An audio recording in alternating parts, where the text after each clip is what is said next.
tepat 1 tengah hari. Terima kasih kerana memilih Berita Tengah Hari edisi Selasa 27 September 2022.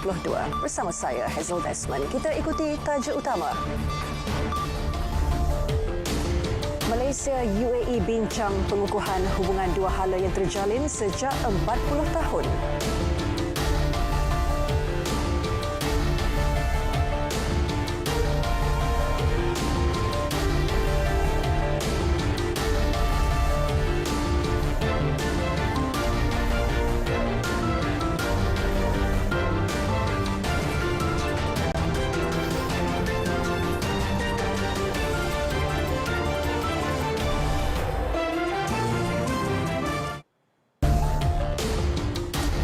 Perdana Menteri Datuk Seri Ismail Sabri Yaakob bertemu Presiden Emirat Arab Bersatu Sheikh Mohammed bin Zayed Al Nahyan. Perjumpaan selama 30 minit itu berlangsung di kediaman Presiden di Abu Dhabi. Ini merupakan pertemuan pertama kedua-dua pemimpin sejak pelantikan Sheikh Mohammed sebagai Presiden UAE yang baharu pada 14 Mei. Lawatan kerja 4 hari Datuk Seri Ismail Sabri ke UAE bagaimanapun merupakan yang kedua sejak beliau memegang jawatan Perdana Menteri. Datuk Seri Ismail Sabri dan Sheikh Mohammed antara lain membincangkan cara untuk mengukuhkan hubungan dua hala yang terjalin sejak 40 tahun lalu. Pada masa sama melihat potensi untuk meneroka bidang kerjasama baharu seperti keselamatan makanan, pendigitalan dalam pendidikan dan tenaga boleh diperbaharui. Di Abu Dhabi, Perdana Menteri dijadual menyaksikan pertukaran memorandum persefahaman antara Randhill Utilities dan Abu Dhabi Future Energy Company PJSC Masdar. Tahun lalu, UAE merupakan rakan dagangan terbesar Malaysia, destinasi ekspor kedua terbesar dan sumber import kedua terbesar dalam kalangan negara Asia Barat. Bagi 2021, jumlah perdagangan Malaysia dengan UAE meningkat 7.9% kepada 22.29 bilion ringgit. Raja Perlis Tuanku Syed Sirajuddin Jamalullah telah melimpahkan kurnia dan perkenaan agar dilaksanakan solat jenazah gaib ke atas ulama tersohor Sheikh Yusuf Al-Qaradawi di masjid-masjid seluruh negeri Perlis. Memandangkan solat jenazah ke atas Allahyarham akan dilaksanakan pada waktu asar di Qatar hari ini, maka pelaksanaan solat jenazah gaib di masjid-masjid seluruh Perlis diselaraskan selepas solat zuhur esok. Tuanku Syed Sirajuddin dijadualkan berangkat melaksanakan solat zuhur dan solat jenazah gaib di Masjid Tuanku Syed Putra Jamalullah Kangar. Seluruh umat Islam di Perlis turut digalakkan menyertai solat berkenaan. Pemergian Sheikh Yusuf Al-Qaradawi pada usia 96 tahun semalam merupakan satu kehilangan besar buat dunia Islam dan didoakan ditempatkan di sisi mereka yang beriman dan para solihin.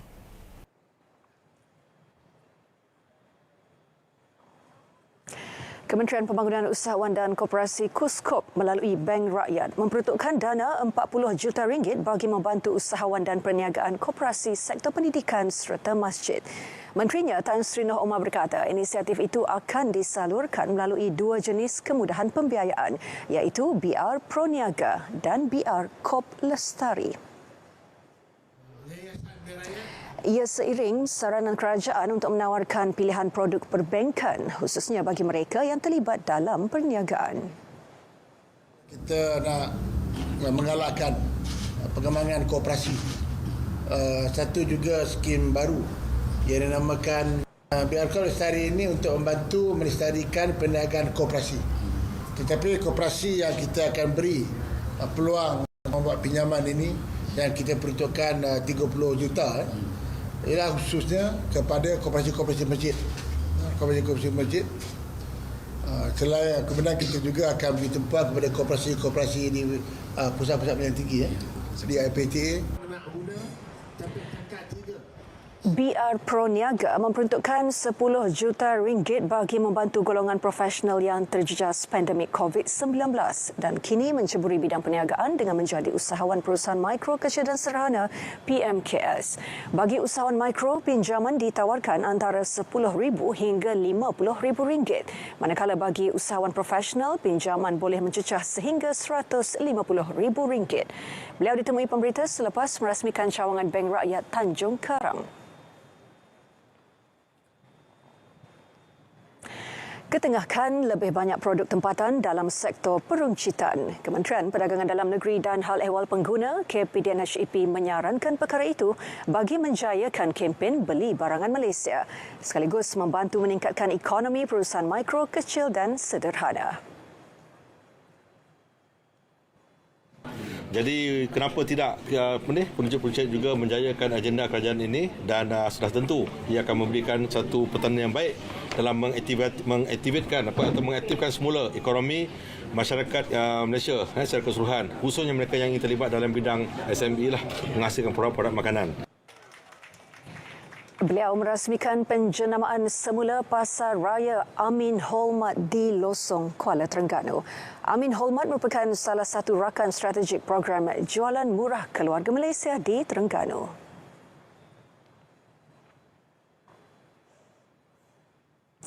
Seterusnya, perkembangan banjir di Batu Pahat, Johor. Seramai 215 penduduk terjejas daripada 57 keluarga masih ditempatkan di 3 pusat pemindahan sementara PPS setakat tengah hari tadi. Jumlah berkenaan turun berbanding 222 penduduk terjejas daripada 59 keluarga yang dilaporkan semalam. Menurut Jawatankuasa Pengurusan Bencana Daerah, PPS Sekolah Kebangsaan Sekolah Sungai Suloh yang dibuka pagi semalam menempatkan 100 penduduk daripada 22 keluarga. Manakala PPS Sekolah Agama Seri Bengkal menempatkan 84 penduduk terjejas daripada 25 keluarga dan Sekolah Kebangsaan Peserai 31 orang daripada 10 keluarga.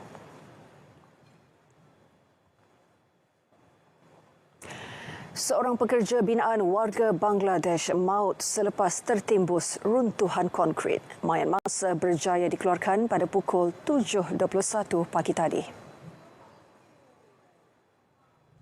Jabatan Bomba dan Penyelamat Kuala Lumpur dalam kenyataan memaklumkan menerima panggilan kecemasan daripada orang awam kira-kira 12.23 tengah malam tadi.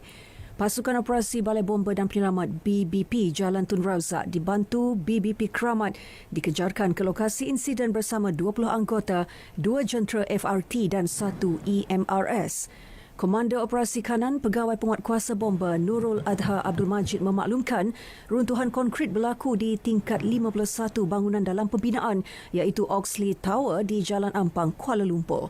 Mayat mangsa diserahkan kepada pihak polis untuk tindakan lanjut.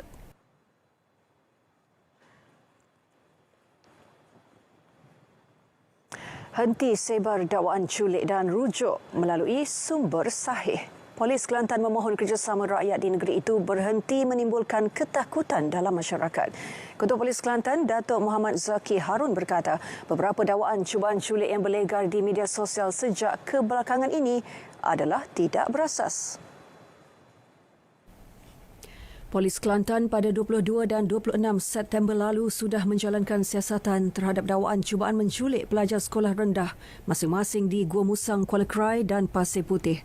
Hasil siasatan mendapati individu yang dikatakan berada di kawasan sekolah berkenaan tidak mempunyai niat untuk menculik, sebaliknya mempunyai urusan lain. Dakwaan sama turut berlaku di daerah Kuala Krai sehingga menimbulkan kebimbangan penduduk di daerah itu. Sementara seorang lelaki tidak siuman dibelasah di sekitar kawasan Masjid Muhammadi, Kota Baru pada awal September lalu kerana didakwa cuba menculik kanak-kanak. Mereka yang menyebarkan maklumat tidak betul boleh diambil tindakan mengikut Seksyen 505(b) Kanun Keseksaan mendatangkan kegusaran awam dan Seksyen 233 Akta Komunikasi dan Multimedia 1998. Siap siaga ancaman monsun Timur Laut. Pasukan Bomba Pulau Pinang dipilih sebagai Regional Forward Base bagi membantu kawasan-kawasan wilayah utara mendepani bencana. So, sebenarnya Regional Forward Base ni adalah untuk mengukuhkan dan menafaatkan keseluruhan anggota yang ada di negeri masing-masing di wilayah zon utara di tahap yang paling optimum, di mana anggota-anggota daripada negeri-negeri yang tidak terjejas dalam banjir, so mereka ni kita akan panggil untuk membantu negeri-negeri yang menghadapi banjir yang teruk. Seramai 1,700 anggota Bomba Pulau Pinang telah bersiap sedia. Pelbagai latihan telah dijalankan, antaranya latihan pengendalian bot, latihan storm, logistik serta penyediaan dan pembukaan pusat pemindahan sementara. Juga bersedia dengan aset seperti 24 buah kenderaan dan 55 kenderaan pelbagai guna. Untuk rekod, 280 kawasan panas telah dikenal pasti, termasuk 5 daerah di Pulau Pinang.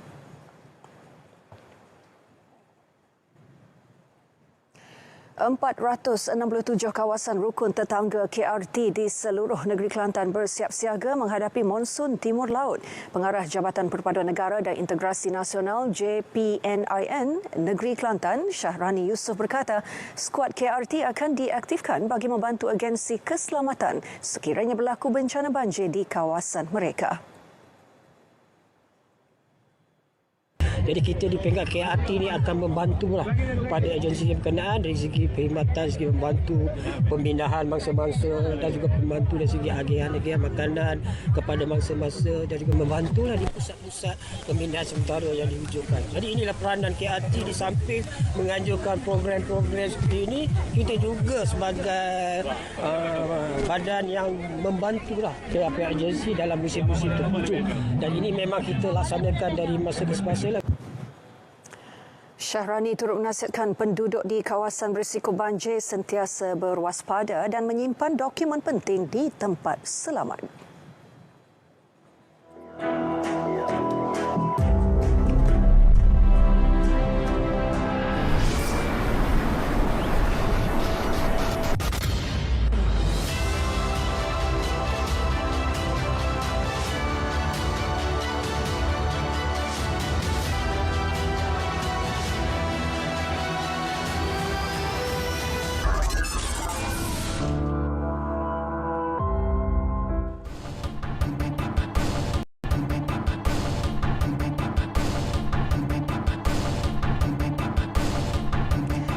Bursa Malaysia melantun semula lebih tinggi pada sesi awal dagangan pagi tadi sejajar prestasi kebanyakan pasaran serantau.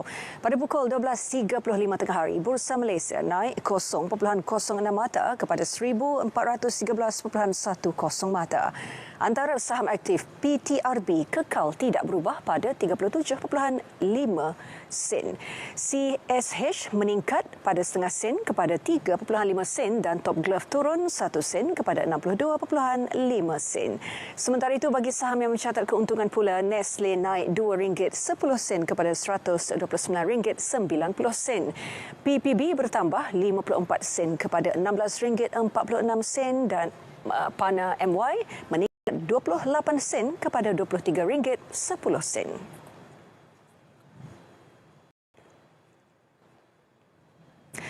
Ringgit dibuka rendah berbanding dolar ketika urus niaga dibuka pagi tadi. Dolar terus mengukuh didorong pendirian dasar monetary Amerika yang agresif dalam membendung inflasi di negara berkenaan. Setakat 12 tengah hari tadi, ringgit diniagakan pada 4.61 berbanding dolar Amerika. Berbanding dolar Singapura, ringgit disebut pada 3.21 dan berada pada 3.19 berbanding yen. Ringgit diniagakan pada 4.96 berbanding pound sterling dan disebut pada 4.44 berbanding euro.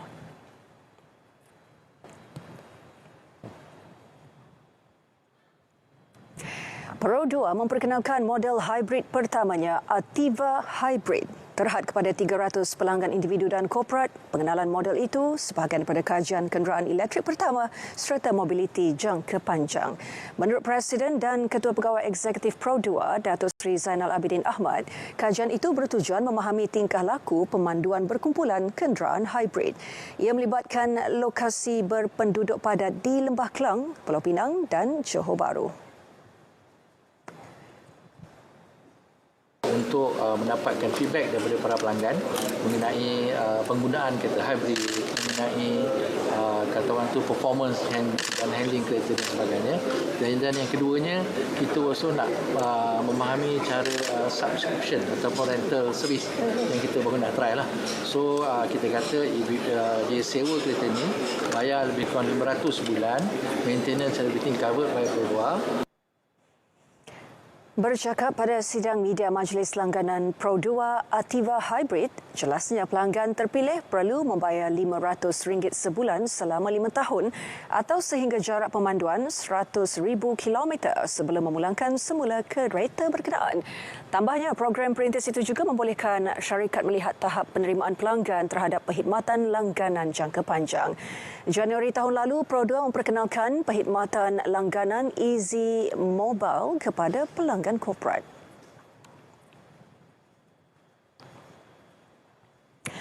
Keupayaan perbankan dan perkhidmatan kewangan Maybank terus diiktiraf menerusi kemenangan 5 anugerah dan undian di Anugerah Asia Money 2022. Kumpulan perbankan itu dinobatkan sebagai kumpulan bank terbaik untuk kepelbagaian dan keterangkuman di Malaysia, bank pelaburan terbaik di Malaysia dan bank antarabangsa terbaik di Kemboja. Presiden dan Ketua Pegawai Eksekutif Kumpulan, Datuk Khairul Saleh Ramli berkata, pengiktirafan tersebut mengukuhkan semula komitmen kumpulan perbankan itu dalam menyediakan penyelesaian berkualiti bagi menyokong keperluan pelanggan. Maybank juga dilihat sebagai ejen perubahan dalam industri, mendorong bank lain untuk meningkatkan kepelbagaian bagi mengukuhkan prestasi ekonomi yang lebih luas. Pada acara sama, bank tersebut turut mengungguli anugerah syarikat paling cemerlang di Malaysia kategori sektor perbankan untuk tahun kedua berturut-turut. Lebih 175 syarikat diiktiraf atas prestasi cemerlang dalam sektor dan pasaran masing-masing. Hasil tinjauan melibatkan hampir 1,000 pengurus dana, pegawai bank dan penalisis penyelidikan di 12 pasaran di Asia. Imran disahkan dijangkiti TB. Nasibnya baik sebab dia mendapat rawatan awal.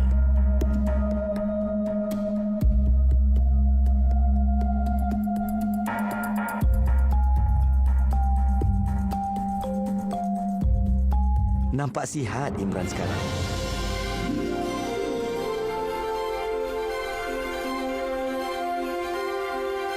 Tak makan ubat lagi ke? Ish, tak boleh begitu. Awak belum sembuh sepenuhnya. Pesakit TB perlu mendapat rawatan dengan sempurna selama 6 bulan untuk sembuh sepenuhnya. Ingat, hanya dengan rawatan yang sempurna, penyakit TB boleh disembuhkan sepenuhnya. TB boleh menyebabkan kematian jika tidak dirawat.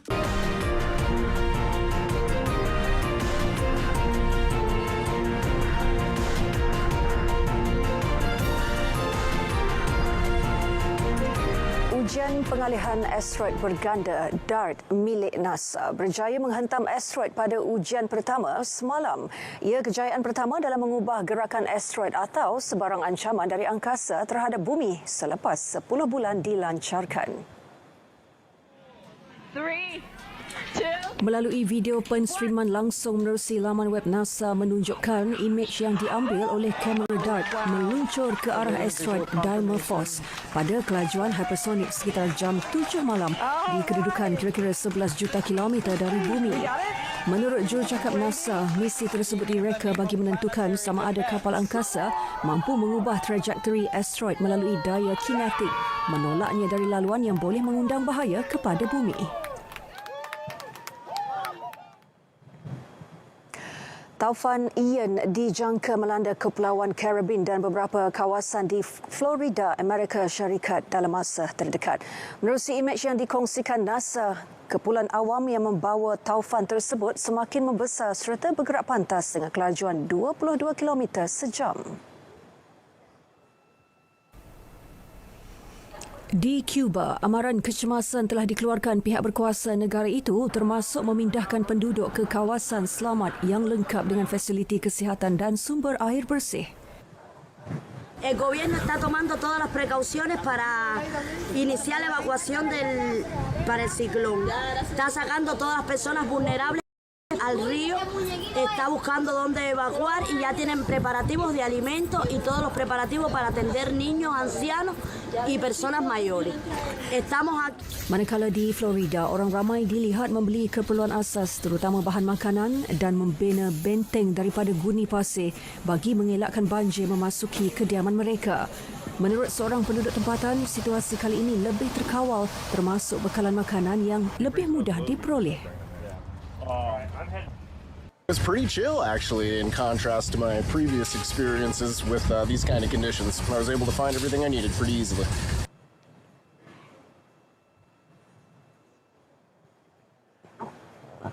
Saudara mara 43 pelajar yang diculik pada 2014 berarak melalui jalan utama di Mexico City semalam bagi menandakan ulang tahun ke-8 tragedi yang masih belum diselesaikan sehingga kini. Berpuluh orang hadir melaungkan rasa sedih mereka serta meminta kerajaan Mexico memberi jawapan terhadap apa yang berlaku kepada semua mangsa. Peguam kepada ibu bapa 43 mangsa penculikan tersebut, Vidolfo Rosales berkata, segala usaha akan dilakukan bagi mencari kebenaran. Hizo el compromiso de esclarecer los hechos, presentó un informe en el mes de agosto que representa algunos avances, sin embargo, luego de lo cual hay señales que van en dirección contraria. Se ha desistido de 16 órdenes de aprehensión contra militares, de 5 funcionarios en el estado de Guerrero. Kerajaan kini menganggap kes tersebut sebagai jenayah negara dan berprofil tinggi selepas seorang jeneral besar, Jose Rodriguez, disyaki terlibat dalam penculikan tersebut.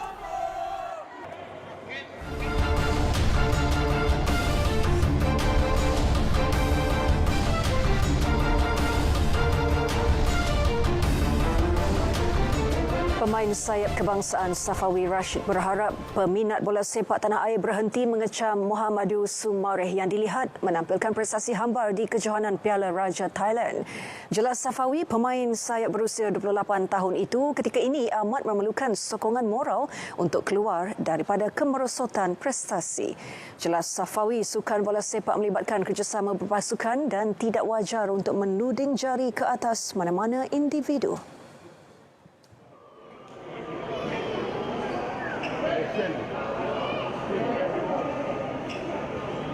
Saya rasa benda tu tak patut berlaku kepada Sumareh sebab kita bermain dalam satu pasukan, lalu nak kecam semua, lalu nak puji semua. So saya rasa dengan keputusan yang fan buat tu, saya rasa saya anggap lepas ni tak ada berlaku sebab macam saya cakap, contoh kalau saya tak main bagus, orang kecam saya. Kalau siapa-siapa player yang tak main bagus, dia akan kecam. So saya rasa macam Sumareh, dia punya mindset strong, mental strong. So tak ada apa lah bagi dia.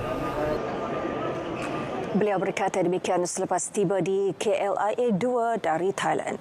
Sumareh menerima kritikan daripada peminat tanah air susulan gagal mencipta impak dalam kejohanan Piala Raja Thailand baru-baru ini. Malaysia muncul naib juara kejohanan itu selepas tewas 0-3 kepada Tajikistan menerusi penentuan sepakan penalti.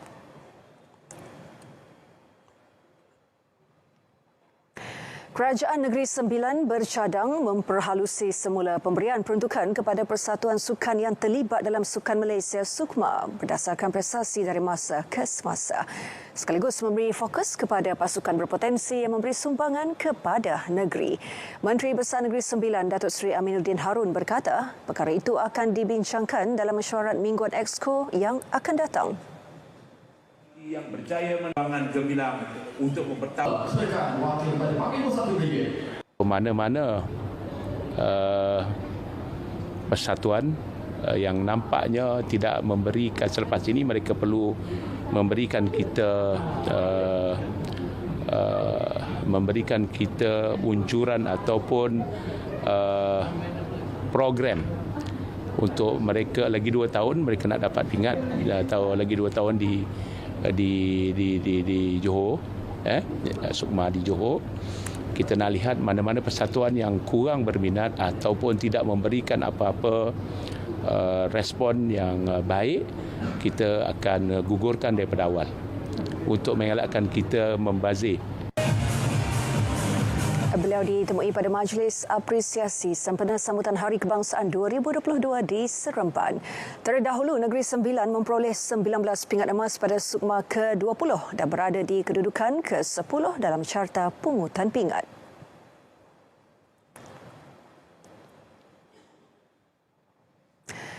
Itali mengesahkan tempat ke separuh akhir Liga Negara-Negara UEFA.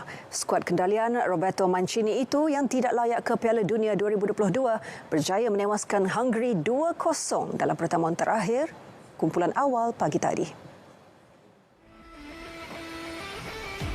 Kemenangan itu meletakkan Itali di tangga teratas kumpulan 3 Liga A, satu mata mengatasi Hungary di tempat kedua. Pada pertemuan yang berlangsung di Budapest itu, Hazuri membuka jaringan pendahuluan pada minit ke-27 menerusi Giacomo Raspadori. Hungary yang turun selaku pendahulu kumpulan perlu elak kekalahan, namun kekebalan penjaga gol Gianluigi Donnarumma mengecewakan mereka. Itali melebarkan kedudukan di separuh masa kedua apabila Federico Di Marco berada tepat di kedudukan untuk menyambar hantaran lintang Brian Christian pada minit ke-52. Itali akan mengiringi Belanda dan Croatia ke separuh akhir Liga Negara-Negara yang akan berlangsung pada Jun 2023. Satu lagi tempat ke separuh akhir akan menjadi rebutan antara Sepanyol dan Portugal yang akan bertembung awal pagi esok.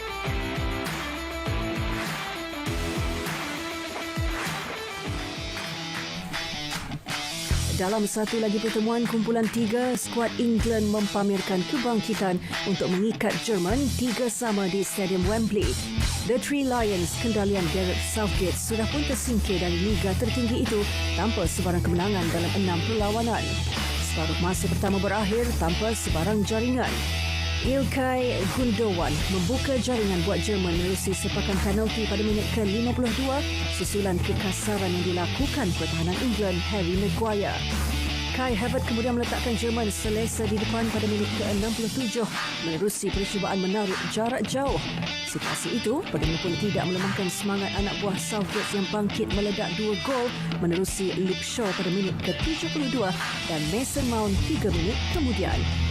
Harry Kane kemudian meletakkan England di depan menerusi sepakan penalti ketika permainan berbaki 7 minit. Namun Havertz memastikan satu mata buat Jerman menjaringkan gol penyamaan. Jerman menamatkan saingan kumpulan di tangga ketiga dengan 7 mata, manakala England tercorot dengan 3 mata.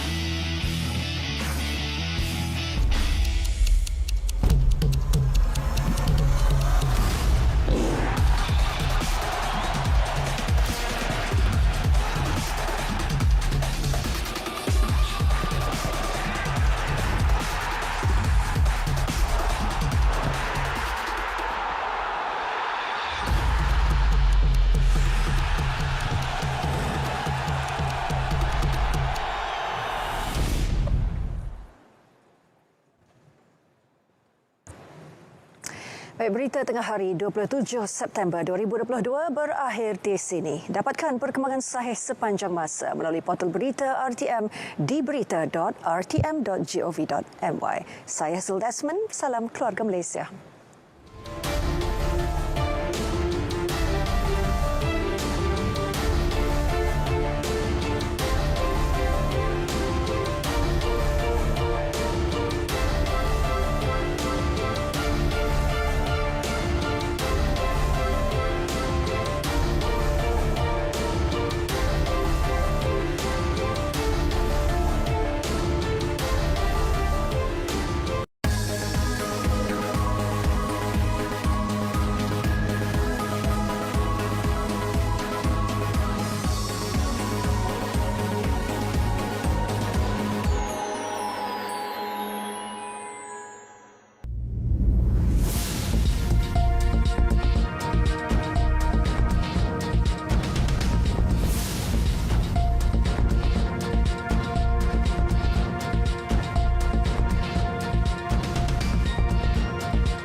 Tahun baharu, BIS Malaysia berwajah baharu.